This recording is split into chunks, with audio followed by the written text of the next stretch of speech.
Para matizar esta conversación que vamos a tener esta noche, vamos a presentar parte de una entrevista que hicimos esta tarde al cardenal Jorge Medina, donde abordamos todas estas temáticas. Fue una conversación bastante franca y honesta, como es habitual en la forma de enfrentar la realidad del cardenal Jorge Medina. Lo primero que le preguntamos era cuál era su visión de este debate que se ha instalado sobre el celibato y los abusos sexuales por parte de algunos miembros de la Iglesia. Esto fue lo que nos dijo.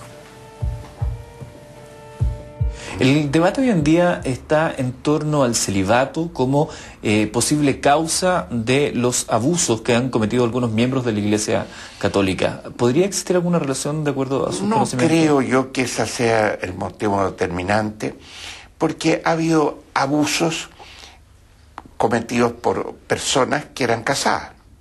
Y lo que pasa es que siempre se ha hecho gran publicidad cuando algún abuso ha estado mezclado un sacerdote.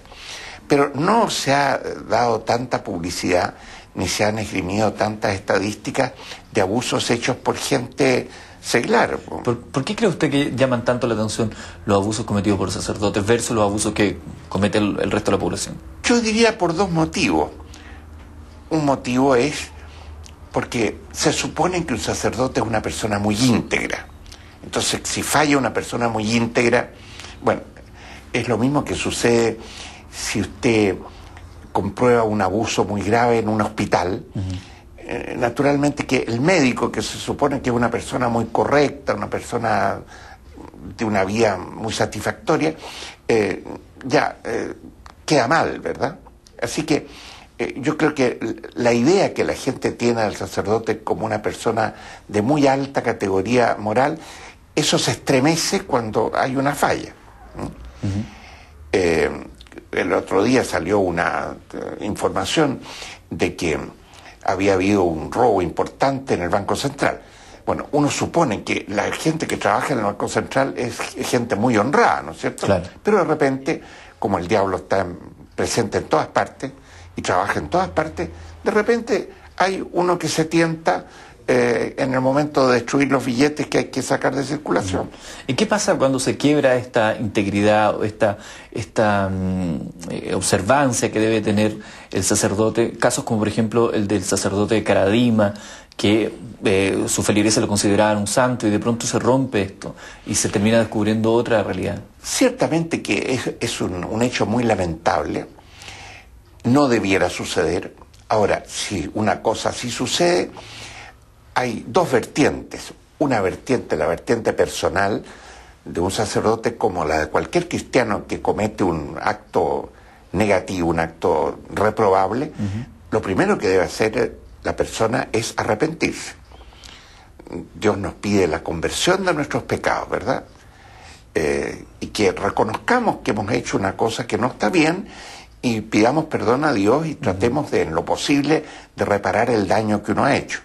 Esa es una vertiente. La otra vertiente corresponde a la autoridad eclesiástica ver cómo va a continuar su vida ese sacerdote. Y en ese sentido puede haber un caso en que no sea tan grave, en que el obispo diga, mire, sí, después de un tiempo de reflexión y un tiempo de penitencia, vuelva a reasumir la función. O, si acaso el caso es muy serio, el obispo o la Santa Sede puede decir, mire, usted no ejerce más el ministerio. No deja de ser sacerdote, porque el sacerdocio no se pierde nunca. No se pierde nunca. Pero uno no puede ejercer, como es el caso que pasó en tiempos anteriores todavía, con este sacerdote de apellido Maciel, el fundador de los Padres Legionarios de Cristo, que la Santa Sede le prohibió de por vida ejercer el ministerio sacerdotal. En el caso, por ejemplo, del sacerdote Caradima, que era el caso que estábamos comentando recién, ¿habría sido bueno que él hubiese manifestado su arrepentimiento públicamente? Ahora, él ha sostenido siempre que es inocente. No ha reconocido haber cometido ningún hecho, digamos, reprobable. No sé... A pesar que la justicia sí lo... A pesar que la justicia civil, la justicia eclesiástica determinaron que había hechos reprobables. Bueno, si él no quiere reconocer, ya es una cosa de su conciencia y yo no puedo meterme en la conciencia de él. ¿Usted le daría algún consejo en ese sentido al padre Karadima o a otros padres que han estado Si él me lo pidiera, yo le daría un consejo, pero lo he ido a ver una vez, lo fue a visitar y no tocamos el tema, ¿verdad? De manera que uno tiene que guardar siempre una discreción muy grande cuando está frente a una persona que uno sabe que sufre. Hay que ser delicado, ¿no es cierto? ¿Cómo lo vio al padre Karadima? Estaba bien, estaba tranquilo, sereno, en la casa de las religiosas donde él vive. Conversé con él, ¿cuánto sería? Unos 3/4 de hora. Esta es una parte, vamos a ver varios segmentos más de la entrevista que tuvimos con Jorge Medina. Mientras el cardenal hablaba, Rafaela, tú como que no estabas de acuerdo en algunas de las apreciaciones. ¿Sabes lo que pasa? Hay una característica, no característica, hay una frase que él dice que a mí me complica mucho. Y es cuando él determina casos graves, casos tan graves, casos menos graves. Si no es tan grave, entonces a lo mejor puede volver al sacerdocio. O sea, el que debe determinar qué tan grave es un caso, ya sea... A ver, el abuso sexual no lo vamos a medir en cómo fue el abuso sexual, ¿no? Aquí el compañero me puede ayudar con esto. O sea, si es violación, si es tocaciones indebidas, si es beso, si es un roce, el que determina qué tan grave es quien vive la experiencia. La víctima. Es la víctima. Hay gente que siente que en la calle la micro la pasaron a llevar y queda condicionada con un daño muy grande. Claro. Por lo tanto, determinar qué es tan grave o quién es menos grave, que se ve a través de cómo fue el abuso, me parece súper de un descuido muy grande, porque estamos pasando a llevar inmediatamente la legitimidad de la persona que es víctima de cualquier tipo de abuso, sea donde sea el niño de 3 años en el jardín Sunflower, o sea una violación de un padre o un hijo, claro, el que sea. ¿Sientes que lo relativiza con esa descripción? Padre, usted estaba levantando ahí la mano. Sí, estaba levantando la mano porque quizás no era eso lo que quería decir el cardenal. Para la Iglesia, todo abuso sexual de un menor de edad es un delito muy grave. No es grave, es muy grave. Y tanto así... menores, hablemos de abuso en todo. Sí, hay menores, hay adultos, hay todo. Bueno, y cierto tipo de adultos que tienen cierta condición son equiparados también a la misma condición. Y tan grave es que hay un solo tribunal en la Iglesia que tiene que investigar esto, que es la Congregación para la Doctrina de la Fe. Entonces, a lo mejor se refería a una situación de ese tipo. Evidentemente, el abuso sexual es una situación gravísima. Y eso no se puede nunca uno aminorar el efecto que ha traído. Yo quiero decir, a raíz de lo que está diciendo el cardenal, que para nosotros, los sacerdotes, ha sido muy doloroso toda esta situación, porque nos hemos dado cuenta, y eso es lo más dramático, lo más triste, que hay gente que ha salido víctima a partir del ejercicio del sacerdocio de una persona. Hay gente que ha sido víctima por actividades que han sido desarrolladas dentro de la Iglesia. Y eso no tiene nada que ver con lo que es la Iglesia, ni tiene nada que ver con lo que es el sacerdocio. Nosotros somos ministros del Señor y nuestra vocación surge de la fe en Él, como discípulos de Jesucristo, para dar vida, para hacer crecer, no para que ocurran este tipo de cosas. Por lo tanto, yo lo primero que diría, mucha solidaridad y atención con las víctimas, porque si han habido víctimas, detrás de cada una de ellas hay un dolor gigantesco y nosotros queremos también estar cercanos a ellos. Pero por otro lado, también eso nos compromete a asumir una responsabilidad como comunidad eclesial para que estas situaciones, en lo posible, nunca más vuelvan a ocurrir. Padre, usted ha señalado algo que mucha gente se lo ha escuchado acá mismo en el programa, hemos tenido otros testimonios y discrepan con usted. Usted dice que es rol de la Iglesia estar con las víctimas y muchas veces muchas víctimas han sentido que no están con ellas, que hay visitas a las personas que han sido inculpadas en los lugares donde están de alguna manera pagando sus culpas, que no es la cárcel. Y sin embargo, a las víctimas, las verdaderas víctimas, en muchas ocasiones ellos sienten que le dan la espalda. Hay como en el caso de Karadima, por ejemplo, ¿hay algún cambio del paradigma de acción de la Iglesia Católica chilena sobre ese tema en particular? Yo creo que estamos aprendiendo. Realmente esto, como decía, nos ha dejado muy desconcertados que al interior nuestro ocurran este tipo de situaciones y estamos aprendiendo qué significa estar también cerca a las víctimas, cómo estar cerca. Quizás hemos dado algunos pasos, quizás no son suficientes, y ojalá también que nos ayuden a poder caminar en este camino de acercarnos a aquellos que más sufren. Es cierto que a veces, y con justa razón, una víctima siente un gran rechazo por quienes representan o son cercanos a aquella persona que lo abusó. Claro. Entonces, a veces es difícil llegar, pero también tenemos que buscar los caminos. Yo creo que es necesario que también nosotros aprendamos a cómo acercarnos a las víctimas, porque eso, en cierta forma, es un acto de justicia. Padre, ya va más de una década en que se han conocido casos de esta naturaleza en la Iglesia. ¿Cuánto tiempo más se puede tardar la Iglesia en acercarse a las personas desvalidas? Cuesta entender, o por lo menos a mí me cuesta entender, que una institución que nace para defender a los oprimidos no sea capaz de haber hecho el camino fácil y de estar con las víctimas ya. No tener que seguir aprendiendo. Mucho se ha hecho ya.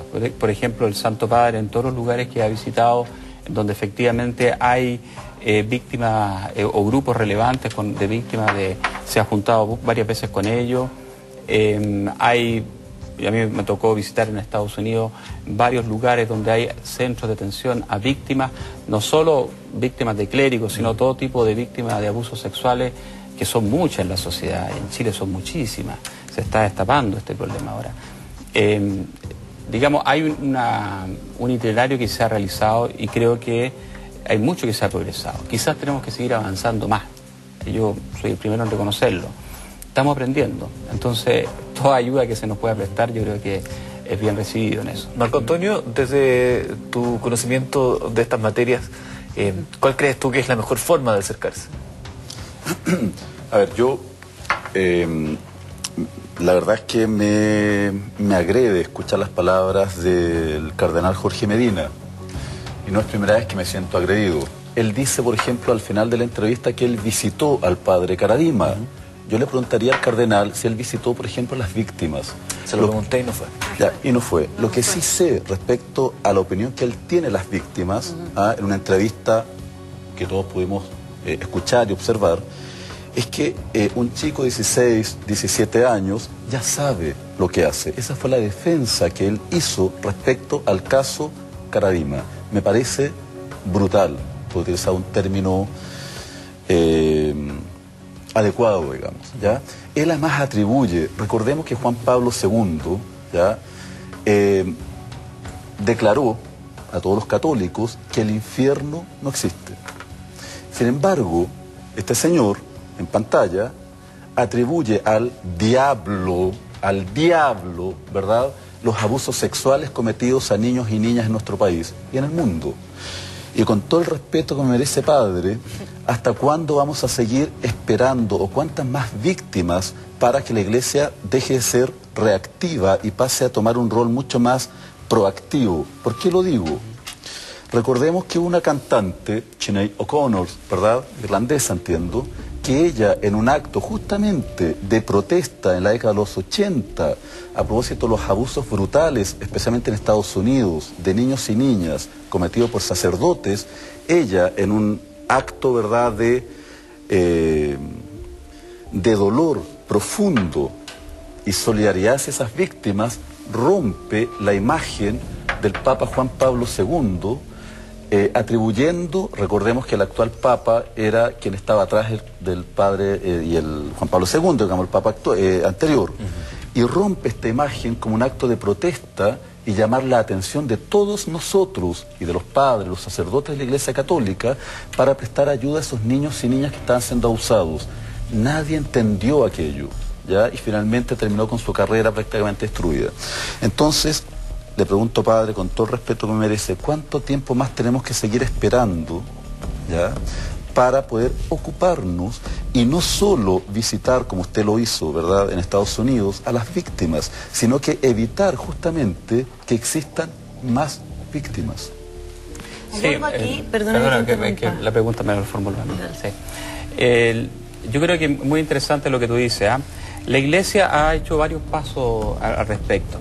El año pasado, en mayo del año pasado, la Congregación para la Doctrina de la Fe pidió a todas las congregaciones episcopales del mundo preparar un documento que se llama Líneas Guías para cómo enfrentar, no solo cuando ya se llega a una acusación, sino, entre otras cosas, son 5 temas. 1, cuáles son las pautas ya de prevención para que este tipo de situaciones no se vuelvan a repetir. La Conferencia Episcopal Chilena mandó este documento, tiene que volver tenía plazo hasta mayo de este año, tiene que volver desde la Santa Sede, y a partir de estas propuestas de cauces, de cómo hacer la prevención, se espera que ya se empiece a concretizar. Paralelamente hay una serie ya de iniciativas, por ejemplo, la Vicaría para la Educación de la Arquidiócesis de Santiago hace ya varios años tiene un documento que ha divulgado entre todos los colegios católicos de cómo activar métodos de prevención en las escuelas católicas.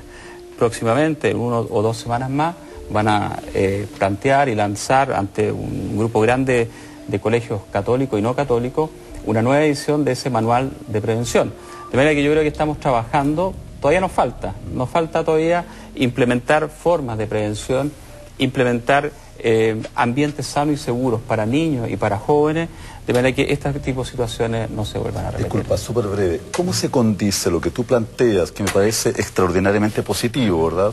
Todo lo que apunte a la prevención, me parece, y lo apoyo, me parece muy positivo.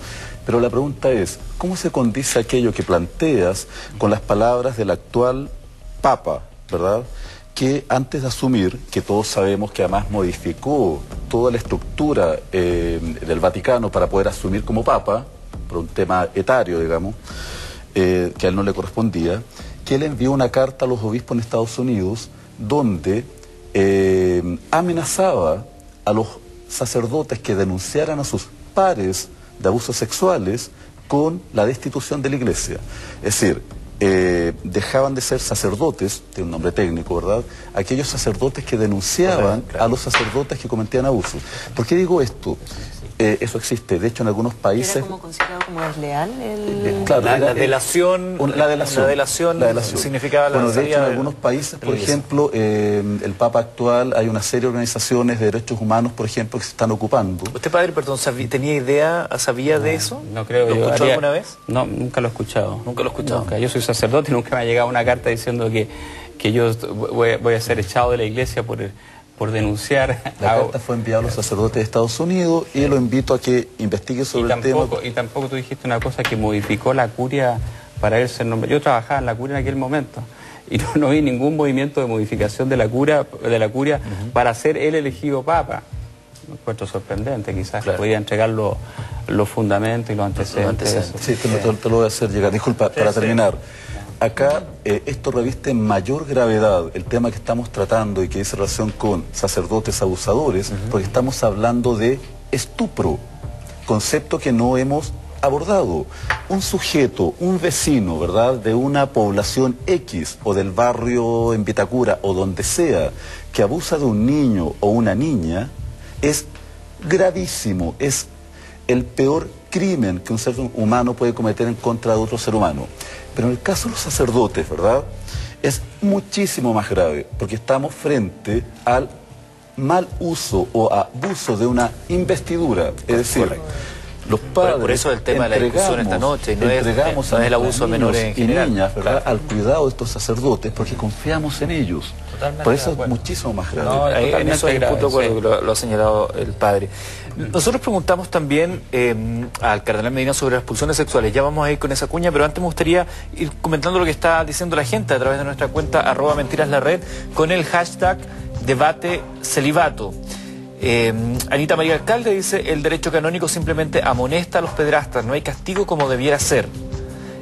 Iron Man 28 dice: castración química si quieren celibato real. Alfredo Cifuentes dice: esta gente está por sobre la ley, pueden abusar sexualmente de menores, mayores, discapacitados, la ignorancia del pueblo admite. Juan Pablo dice que es Vargas Villalobos, dice: la tendencia de los curas es culpar al diablo, delincuentes pedófilos, eso es lo que son. Luis Maturana dice: no creo que exista un cura que no haya experimentado algún impulso sexual. Eso lo dice Luis Maturana 88. Es justamente de eso lo que le preguntamos al cardenal Jorge Medina. Todas que los sacerdotes son seres humanos, son hombres, igual que todos. ¿Cómo trabajan ellos las pulsiones sexuales? Esto fue lo que nos contó. El tema del celibato implica, de alguna manera, hacer un trabajo de contención de los impulsos sexuales. Usted me decía que, de acuerdo a como lo veía la Iglesia, el impulso sexual no era un impulso tan básico y que se podía contener, pero sin duda que es algo que forma parte de nuestra humanidad.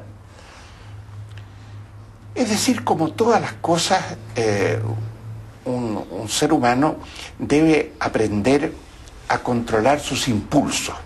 Hay que controlar el impulso de comer, porque si no se llega a ser un gordito de 240 kilos, ¿no? Hay que controlar el impulso de beber, porque si uno bebe demasiado, bueno, echa a perder el hígado, claro, y por último se transforma en un alcohólico. Claro. Y así, distintos impulsos. Sí, pero se lo pregunto porque a veces uno ve a los sacerdotes como seres tan especiales, pero al final del día son hombres, igual que todos, y deben tener deseos. ¿Los sacerdotes sienten esos deseos? ¿De qué manera lo aplacan? El tema, por ejemplo, de la masturbación a nivel del sacerdocio, ¿son temas que se hablan, que se conversan, que se abordan? Ciertamente que un candidato al sacerdocio debe haber superado las pulsiones de orden sexual, ¿no es cierto? Una persona que tiene un hábito de no castidad no es un candidato apto para el ser sacerdote. Pero es una pulsión, por llamarla así, que es perfectamente controlable, como tantas otras pulsiones que existen. Por lo demás, una persona casada también puede experimentar una atracción por otra persona que no es su cónyuge. Claro. Y esa persona tiene que aprender a ser fiel a su cónyuge, incluso en circunstancias bastante trágicas. ¿Los sacerdotes pueden acceder a la masturbación? ¿Cómo? ¿Los sacerdotes se pueden masturbar? Es decir, la masturbación es un hecho moralmente reprobable. De manera que un sacerdote no debe incurrir en ese acto, ¿verdad? Ni siquiera como un artilugio para un paliativo, para aplacar esos impulsos. Absolutamente no. Está prohibida la masturbación. Es decir, como para todo cristiano. Claro. También está prohibida para un laico, soltero o casado. Lo que no significa que a veces no suceda, pero no todas las cosas que suceden son buenas. Claro, sí. ¿Y cómo se trabaja eso, cardenal? Bueno, hay una virtud cristiana, de la cual habla por lo demás el apóstol San Pablo, que es la ascesis. Es decir, la convicción de que la vida en este mundo exige un ejercicio. Estamos ahora en las Olimpiadas y todos estos muchachos y muchachas que participan en las distintas pruebas tienen que practicar una ascesis. No pueden engordar mucho, no pueden descuidarse con su peso, no pueden descuidarse con el estado de su musculatura, etc. Y San Pablo precisamente emplea esa comparación y dice, un atleta se priva de muchas cosas con el objetivo de ganar. Y en la vida cristiana, a nosotros, a todos, sacerdotes o laicos, nos toca privarnos de muchas cosas. Y el cardenal me había dicho previamente a esa respuesta que el impulso sexual no era uno de los impulsos más potentes en el ser humano. ¿Cómo ves tú esa afirmación? A ver, yo siento que el cardenal aquí desconoce una parte esencial del ser humano, y es que el ser humano es diverso, ¿no? El ser humano, alguna gente tiene más impulsos hacia la comida, como dice él, otro hacia la parte más sexual. O sea, el ser humano, al ser diverso, ¿no?, tiene que manejarse no solamente desde sus deseos, desde sus necesidades, sino que también las edades. O sea, a los 5 años necesito algo, a los 10 a veces. Hay gente que él dice etapas, ¿no? Como que hay que cumplir ciertas etapas y de ahí entonces uno estaría preparado. Yo digo, ¿qué pasa con la persona que a los 50 años aparece la necesidad de descubrir lo que es la sexualidad? Que a los 40 años dice, quiero dejar de comer carne, me aburrí, quiero ser vegetariano. Entonces, el desconocer que el ser humano es diverso, que el ser humano es cambiante, siento yo que es el grave error que él está cometiendo con sus declaraciones. La sexualidad es un espacio del ser humano que siempre está en desarrollo, que siempre es cambiante, que tiene que ver con las etapas de desarrollo, con la experiencia, con las posibilidades también que se me dan, con las limitantes que me genera mi cultura, mi educación, mi familia, mis relaciones de pareja, mi opción sexual, lo que yo estudie. Entonces, al ser tan plástico y al ser tan cambiante, es posible que constantemente yo esté expuesto a distintas formas de querer vivenciarlo también. ¿Pero se puede sublimar? Yo creo que se puede optar a sublimar. ¿Qué es lo que hacen? Es lo que intentan hacer. Es lo que se intenta hacer. Yo creo que no se logra por completo, por lo mismo siento que no debe ser impuesto, digo yo. No sé si es la palabra va después, pero yo siento que no debe ser una condición. Puede ser una opción, pero no una condición. Claro. Ahí, ese es el gran pero que tienen ustedes en el proceso formativo, porque es una condición para la formación del sacerdote. Ahora, con respecto a la sexualidad, yo creo que la sexualidad es un elemento muy importante en el ser humano. O sea, independientemente de la edad, independientemente del estado de madurez, la sexualidad expresa de una u otra forma la personalidad. De manera que a partir de la sexualidad también se integra una serie de otros elementos. Por eso nosotros los sacerdotes célibes que hemos hecho la opción, no simplemente se nos ha dicho lo que no podemos hacer, integramos la sexualidad dentro de nuestro proyecto vital. De otra forma, yo creo que la sexualidad o el celibato en relación con la sexualidad no se pueden vivir. ¿De qué manera la integran, ahora, padre? ¿Te puedo, diciendo lo que dice el padre? Participe nomás. El integrarlo ahí me genera conflicto a mí, porque yo digo, el orgasmo es el placer, uno de los placeres máximos que nos entrega el cuerpo. Entonces, ¿por qué habría, o por qué el Cadamina dice que la masturbación es algo tan aberrante, si finalmente lo que me genera es placer y goce? ¿Por qué la gente debe sublimarse o quitarse el placer y el goce? Dentro de la iglesia siento el conflicto que tienen es que la mayoría de las conductas son catalogadas y enjuiciadas y desde una manera muy negativa. Entonces el placer y el goce es prácticamente un poco anulado también. Santo Tomás dice, por ejemplo, que el placer está muy vinculado a la plenitud de las acciones. De manera que no hay una visión negativa al placer. Eso está en relación también al tipo de acción que podamos hacer.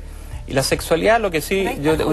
tipo de acción. Claro, la sexualidad yo creo que hay que verla también de una perspectiva teleológica, ¿no? Teleológica del telos, ¿no? O sea, la finalidad que tiene la sexualidad. Y nosotros podemos ver que la sexualidad tiene dos grandes fines. Por una parte, es unitiva, permite establecer una relación con otra persona y una relación de amor, una relación que puede vincular al otro. Y por otro lado también tiene una dimensión procreativa, ya que gracias a esa vinculación de amor, ese amor se puede hacer fecundo y puede trascender a esas personas y generar vida. Por eso la masturbación, cuando se cierra esa dimensión de alteridad, le falta algo, le falta la alteridad, le falta la comunicación de amor, le falta lo que realmente le da realce a la sexualidad. Lo que pasa es que ahí estás encasillando la sexualidad en un plano donde tú apuntas a la procreación. Pero ¿qué pasa con el placer y el goce? Yo también puedo entrar en un encuentro sexual por placer. Podríamos agregarle una tercera dimensión a lo mejor, que es el placer. Y una cuarta y una quinta. Porque también ahí está, Marco, ¿qué sabes tú, no? Sí, ¿Qué pasa con el placer? Comparto plenamente, Rafaela, lo que planteabas toda vez que circunscribe la Iglesia Católica el sexo al coito. Y ahí hay un error tremendo. Jamás lo ha hecho, sí. A ver, ¿cómo que no? Cuando, pero escuchamos hace un momento la ¿Qué juego de palabras más claro. A mí, otra cosa, lo que me llama la atención, que permanentemente, tras las declaraciones de Monseñor Medina, la Iglesia, a través de sus representantes, salen a justificarlo. Mira, él en realidad intentó decir esto, no esto otro. Eso agota, ¿ya? Las palabras tienen un poder tremendo, ¿ya? Tremendo. Y cada uno de nosotros nos tenemos que ocupar de la palabra, ¿verdad?, que emitimos. Y el cardenal Medina es un experto en emitir juicios de valor. Yo recuerdo hace un par de meses, en una declaración referida al lamentable caso de este niño Zamudio, ¿verdad? Él comparó a los homosexuales, donde hay muchos católicos, muchos sacerdotes homosexuales, con niños que nacían sin brazos. Es decir, lo que él desprecia, que son las personas homosexuales, las compara con algo que también desprecia, que son niños con algún grado de discapacidad. Por tanto, eso no amerita ningún tipo de justificación, digamos. Esas son sus palabras y están ahí. Entonces, mira, todos los que estamos acá presentes porque existe la sexualidad.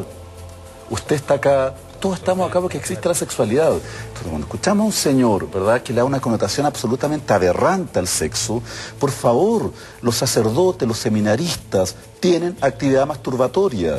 Yo atiendo a sacerdotes, atiendo a seminaristas y tienen actividad masturbatoria. Me parece sano. Los niños, padre, pequeños, tienen actividad masturbatoria. La connotación erótica, ¿verdad?, de un niño pequeño respecto a un adulto, evidentemente es distinta. Pues los niños sienten, como dice Rafaela, sienten placer. Y la Iglesia, históricamente, se ha dedicado a castrar el placer. Desde Eva. Eva desobedeció por ser una mujer autónoma, ¿verdad?, con carácter libre, y la castigaron con las penas del infierno. El pecado entró al mundo, discúlpame, a propósito de que la mujer desobedece. Míreme un segundo, Marco Antonio, porque quiero hacerle la pregunta al padre Fernando Ramos. Aprovecho de decir, y es bueno que también lo consideremos, que el padre Fernando Ramos fue el único miembro de la Iglesia que aceptó nuestra invitación para estar acá esta noche. Por lo tanto, yo también agradezco porque... sin duda que es un tema difícil de abordar, me imagino, y que tiene mucha arista. Entonces yo agradezco de verdad que nos acompañe esta noche, porque yo veo un cierto rasgo de valentía en su presencia, padre. Veíamos acá, y lo señalaba Marco Antonio, que todo parece indicar que existen sacerdotes, existen aspirantes a sacerdotes que realizan actividad masturbatoria. Sin embargo, y como también lo señala el cardenal, dentro de la moral católica eso no está permitido. Si la masturbación fuera una vía de escape para estos impulsos, lo quiero poner así, si fuera el mal menor, considerando que pudiera detonar otras circunstancias, hay también ahí un tema de culpa con el que tienen que arrastrar, evidentemente, los sacerdotes y los postulantes, en ese sentido, ¿no? Bueno, el proyecto formativo nuestro es justamente permitir la integración de la sexualidad, no castrarla, como han dicho acá, claro, o negarla, sino que más bien integrarla dentro de un proyecto vital. Nosotros creemos que el ser humano tiene capacidad de inteligencia, tiene voluntad y tiene libertad. Uno puede optar. Para eso uno tiene que irse formando en la vida para poder articular la vida dentro de un proyecto vital de esta naturaleza. Y eso es lo que nosotros aspiramos a que los formandos y los que van a ser los futuros sacerdotes puedan crecer con una sexualidad madura. Algunos pueden tener algunas caídas, digamos, en esta línea. Ahora, yo no quiero vincular el hecho que una persona, si no se masturba, puede llegar a ser, no sé, un abusador sexual. El abuso sexual de menores es un problema mucho más complejo. No es de una caída particular. La gente comúnmente la gente considera que un abusador sexual de menor de repente tenía un impulso sexual y abusó de un menor de edad. Eso no es así, es una relación abusiva. Es un proceso sumamente complejo y sumamente perverso. De manera que no es por un problema de pulsión nomás, sino que hay un proceso mucho más complejo. Hay una enfermedad de fondo. Abuso de poder. Abuso de poder. Yo diría, algunos no califican esto desde el punto de vista patológico, de manera que la voluntad se vea disminuida. Son personas que tienen una responsabilidad penal que tienen que asumir, porque ellos son conscientes también de esta dificultad. Pero evidentemente se genera una situación abusiva, un abuso de poder, que conduce a aplastar a una persona, y una persona que es vulnerable y más pequeña. Y eso es rechazable siempre. Dentro de esta conversación con el cardenal Jorge Medina, le preguntamos también por aquellos que ya estando en el ejercicio del sacerdocio se ven expuestos a tentaciones, como somos todos los hombres. Esto fue lo que nos dijo. Usted recordará hace algún tiempo que hubo una polémica en una iglesia de Las Condes porque el sacerdote sacó de la iglesia a una chica que andaba con una minifalda, a Lucila Vitt, una modelo bien conocida, que andaba con una minifalda, en un sermón en responso por la muerte del hermano de su pareja. Y él señaló, esto fue la iglesia de San Francisco Sales de Vitacura, y él señaló, el sacerdote, que básicamente le había pedido que saliera de la iglesia porque esa no era una forma para entrar a un templo y que además había una tentación implícita ahí. los sacerdotes evidentemente se enfrentan a tentaciones a Los diario. sacerdotes, y no solo los sacerdotes, porque si pasa una muchachita con un taparrabos, ¿no es cierto?, los hombres que hay en la calle se han vuelto a mirarla. Sí, por supuesto. Y no están pensando en la Virgen María.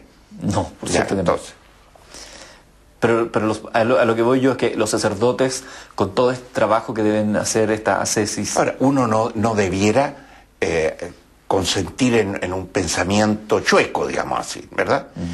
Pero nosotros también les pedimos a las mujeres que se vistan de una forma que no toreen, ¿no te parece? Por cierto, a un toro le muestra un trapo colorado, bueno, el toro se te tira encima. Sí, claro. No sé qué es lo que pasó ayer con el tigre blanco que mataron, ¿no? Pero a lo mejor el cuidador se descuidó un poco y lo provocó, y el animal se sintió provocado y se tiró. Y se tiró. Desde esa perspectiva, ¿los sacerdotes no se excitan? ¿Cómo? Desde esa perspectiva, ¿los sacerdotes no se excitan? Cualquier ser humano puede experimentar una excitación de muchos tipos diferentes. Claro. Pero frente a una excitación, uno debe aplicar los medios para que esa excitación no se transforme en que uno consienta y acepte algo que lo inclina a algo que está fuera de nuestro compromiso de ser castos durante todos los días de nuestra vida y hasta la muerte. ¿Qué se rompe en ese instante en que el sacerdote acepta la tentación y cae en ella? Si una persona acepta una tentación en cualquier orden de cosas, lo primero que debe hacer es arrepentirse. Y en segundo lugar, evitar las circunstancias que uno sabe que lo empujan en un mal sentido. Porque de ahí viene un refrán que ciertamente usted conocerá: la ocasión hace al ladrón. Si a un ladrón lo pongo frente a... o si acaso a una persona muy aficionada al trago la invito a un restaurante, bueno, ya sabemos cómo va a salir. Esta es parte de la conversación que hemos tenido y hay más todavía de la conversación con el cardenal Jorge Medina. Padre, ¿qué le parece esta respuesta que da el cardenal respecto a este punto que tiene que ver con las tentaciones? Bueno, la vida personal de cada sacerdote, de cada ser humano, está vinculada también a la interacción que uno tiene con el medio. Evidentemente, si nosotros somos personas que somos inteligentes, tenemos voluntad, tenemos afectividad, tenemos sexualidad, nuestra condición y nuestra relación con el medio ciertamente se ve afectada y se ve tocada por esa realidad. Y uno puede tener o tentaciones o excitaciones o pensamientos de cualquier naturaleza, así como si alguien me agrede, yo también reacciono defendiéndome, surge en mí la agresividad. Claro. Son realidades humanas. El sentir es parte de nuestra condición humana. Lo importante es que uno pueda conjugar esas realidades y pueda articularlas de acuerdo a su proyecto vital y a sus convicciones. Es solo así cuando nosotros nos transformamos en protagonistas de nuestra vida y nuestra historia. No es que nos dejemos simplemente conducir por cualquier pulsión o por cualquier cosa, ¿no? Sino que tenemos que integrar a eso. De repente tendrán nuestras formas de reaccionar, quizás serán más impulsivas, más violentas, y tendremos que seguir creciendo de cómo ser coherentes en el tipo de vida que estamos desarrollando. ¿Eso es parte del desafío diario también del ministerio? Sí. Con esto no quiero decir que sea poco menos que vivir así atormentado por este tipo de cosas. Yo digo una vida que considero muy feliz en el estilo de vida que he llevado, y evidentemente estoy sometido a las tensiones que todo ser humano Porque está. además vivimos en una sociedad que está cada vez más erotizada. El día es cosa de ver las modas, los bailes, la televisión, los medios en general tienen también y tienden más hacia la sexualidad. Eso es verdad, pero también está nuestra libertad y nuestra capacidad de elegir. El día que seamos esclavos simplemente de nuestras pulsiones, evidentemente viene a menos nuestra condición de personas con capacidad de optar y de ser libre. Marco Antonio, escribías tú de la culpa implícita en las tentaciones que incluso llevaba a algunos miembros de la Iglesia a aplicarse castigos. Con el silicio mencionabas tú. Exacto, sí. Cuéntanos un poco de eso. Sí, por supuesto. A ver, pero antes de responder tu pregunta, me gustaría preguntarle a Rafaela, ¿qué sientes tú, Rafaela, cuando escuchas a un integrante de la Iglesia Católica referirse a la forma como lo hace el cardenal y demonizar de alguna forma el cuerpo de la mujer. Sí, me parece que es de los testimonios más violentos que he escuchado por dos razones. Uno, porque él está asociando primero que como el abuso o la tentación viene por una provocación física, ¿no? Como esta mujer que provoca uno, dos, a la mujer. Sin duda. Al hombre. Y él desconoce algo, que él dice, la ocasión hace al ladrón, ¿no? Entonces yo digo, partamos por las confesiones ahí. O sea, parte de la sexualidad son las fantasías sexuales, o sea, hay libros, hay cuentos, hay historia, ¿no? Que se trabajan en la terapia en sexualidad, y los sacerdotes están constantemente a la escucha de este tipo de situaciones. Por lo tanto, están constantemente frente a la ocasión que hace el ladrón. Pero la violencia con la cual lo dice, la violencia con la cual trata y clasifica nuevamente, solamente el abuso sexual a un hombre que es provocado por una mujer porque usa minifalda, creo que 8 años no va a ser suficiente para poder trabajar todo ese tipo de cosas. Padre, perdón. Me parece violento. Muy violento. Escuchemos la opinión del padre. ¿Usted siente que demoniza el cuerpo femenino el cardenal Medina? ¿O quiso decir otra cosa? No sé, habría que preguntarle a él. Yo no sé, a mí me parece lógico que un hombre pueda sentir atracción por una mujer. Así que, bueno, depende de sus pulsiones, ¿no es cierto? Pero no con eso, no creo que se esté demonizando por decir que siente atracción por una mujer. No me parece. Disculpa, no hay opción en la sexualidad, hay orientación, padre. ¿Ya? Así como hay sacerdotes heterosexuales, existen sacerdotes homosexuales. A ver, antes de responder respecto al cilicio, que me parece de un masoquismo tremendo, digamos, ¿verdad? Castigar este cuerpo que siente, ¿verdad? Este cuerpo creado por un ser superior, justamente para sentir. En este minuto todos estamos sintiendo. Nos sentimos de pronto un tanto violentados al escuchar las palabras de este señor, ¿verdad? Y eso da cuenta que estamos vivos.